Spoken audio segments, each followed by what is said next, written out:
dip it with soak, make it here a sanctuary, there a harem, elsewhere a citadel. Put gods there and monsters, varnish it, enamel it, gild it, paint it. Have architects who are poets build the 1,001 dreams of the 1,001 nights.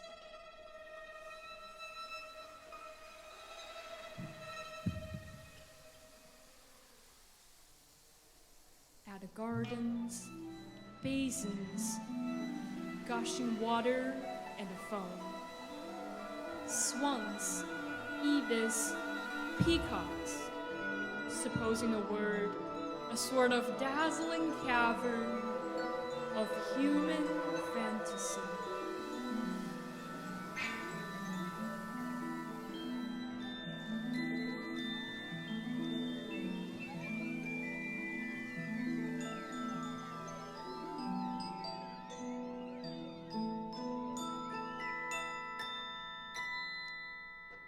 Having slaughtered the Jurchen tribes, the mighty Qing dynasty declared themselves the rightful rulers of all China.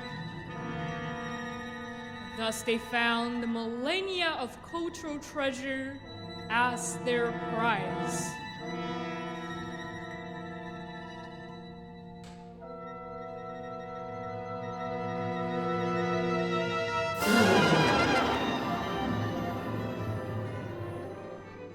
People spoke of the Parthenon in Greece, the Pyramid in Egypt, the Colosseum in Rome, Notre Dame in Paris, Yuan Ming Yuan in China.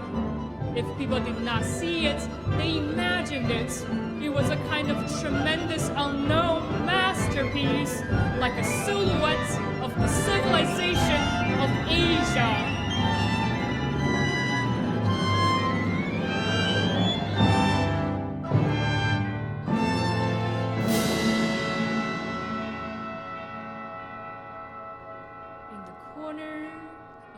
Wonder, there was a European garden, blending east with west, a Baroque pagoda, a Chinese Versailles, designed by Jesuit missionaries brought to China by the Emperor Qianlong. In front of the Haiyan Palace in this garden was the most prized treasure,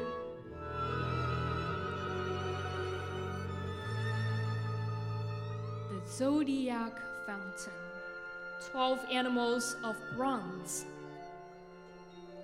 rat, ox, tiger, rabbit, dragon, snake, horse, goat, monkey, rooster, dog, and a pig. They each would announce the hours in turn, not with bells or chimes, but with a shimmering geyser. And then, one day, this wonder disappeared.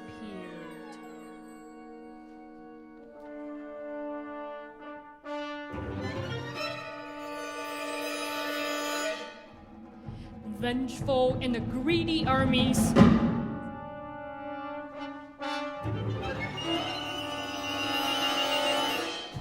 British and the French marched into China, entering at the ports.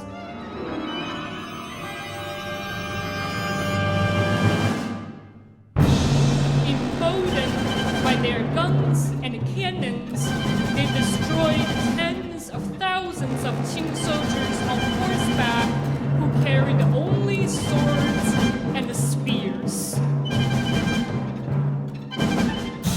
With nothing to stop them, they entered the capital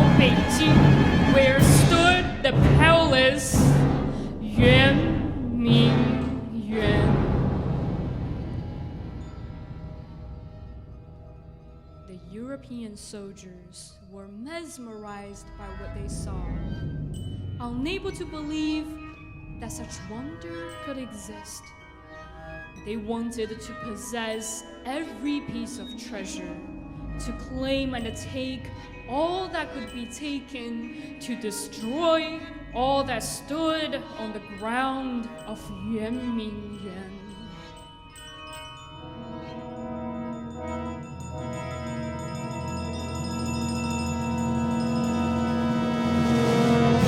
So they looted, filling their sleeves and the bags with gold and silver, smashing sculptures and vases that were too large to carry. They killed any innocent citizen in their path, and when only a few were left surviving, those few were made to haul the spoils out of the palace, after which they too were shot.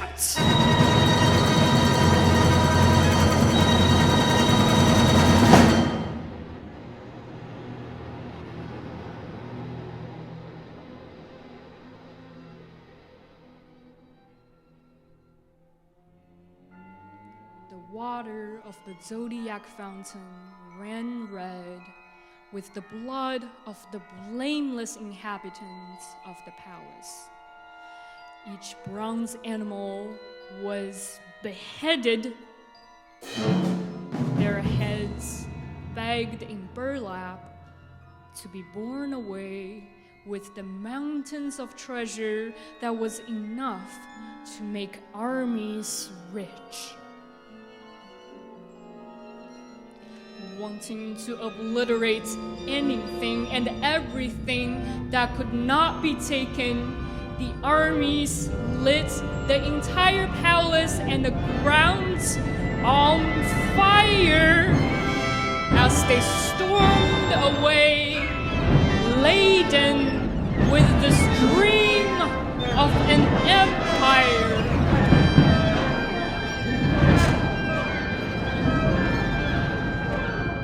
For 3 days and 3 nights, the fire burned on, ruthless and mighty, red flames and a black smoke.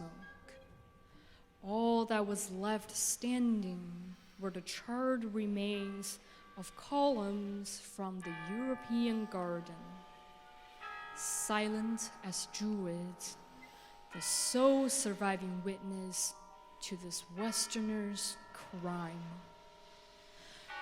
No longer a Chinese Versailles, but instead a Qing Stonehenge.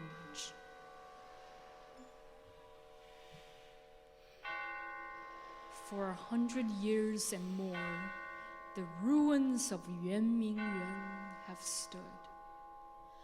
Columns like brittle bones jut out of the earth, a giant corpse's ashes.